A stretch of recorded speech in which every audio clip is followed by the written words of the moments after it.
Προσφορά 100 απεινιδωτών δέχτηκε ο Υπουργός Παιδείας Κυριάκος Πιερακάκης για τον εξοπλισμό σχολείων σε όλη την επικράτεια. Είναι η Ελίνα Κολίβα μαζί μας. Ελίνα, αυτή η προσπάθεια αναμένεται μάλιστα να έχει συνέχεια και σε άλλα σχολεία.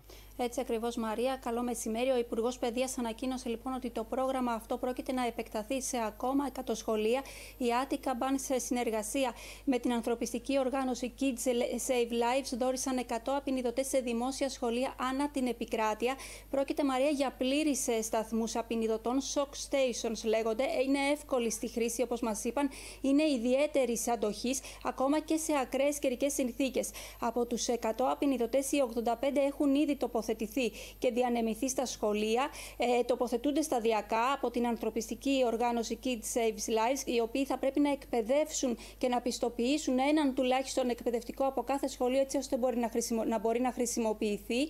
Ενώ θα εκπαιδεύσει και μαθητές και καθηγητές στην κάρπα και στη χρήση του απεινιδωτή, ενώ οι υπόλοιποι 15 θα διανεμηθούν μέχρι το τέλος του έτους. Προτεραιότητα, όπως μας είπαν, έχουν δοθεί σε περιοχές ανά την Ελλάδα, όπου δεν υπάρχει καθόλου, είναι μη επαρκής η κάλυψη σε απεινιδωτές, ενώ τοποθετούνται σε ειδικά κουτιά φύλαξης που είναι στον εξωτερικό χώρο του σχολείου, έτσι ώστε να μπορούν να χρησιμοποιηθούν σε κάθε περίπτωση ανάγκης.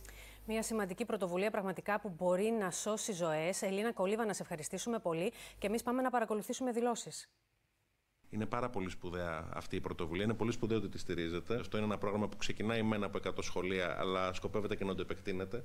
Σας ευχαριστούμε πάρα πολύ γι' αυτό. Ένα μεγάλο ευχαριστώ και ένα μεγάλο μπράβο. Για μας είναι ένα πρόγραμμα το οποίο είναι εξαιρετικά σημαντικό, γιατί πραγματικά μπορεί να σώσει ζωές. Είναι δέσμευση της τράπεζας ότι στα πλαίσια της ευθύνης που νιώθουμε για την κοινωνική προσφορά να συνεχίζουμε να επεκτείνουμε αυτό το πρόγραμμα και σε άλλα δημόσια σχολεία, με σκοπό να καλύψουμε ακόμη και αν γίνεται το σύνολο της επικράτειας σύντομα. Τοποθετούμε 100 σταθμούς απεινιδωτών σε 100 τυχερά ελληνικά σχολεία, τα οποία συμμετέχουν στα εκπαιδευτικά προγράμματα του Kids Save Lives, με στόχο να προσφέρουμε περισσότερη ασφάλεια σε 21.300 παιδιά και καθηγητές.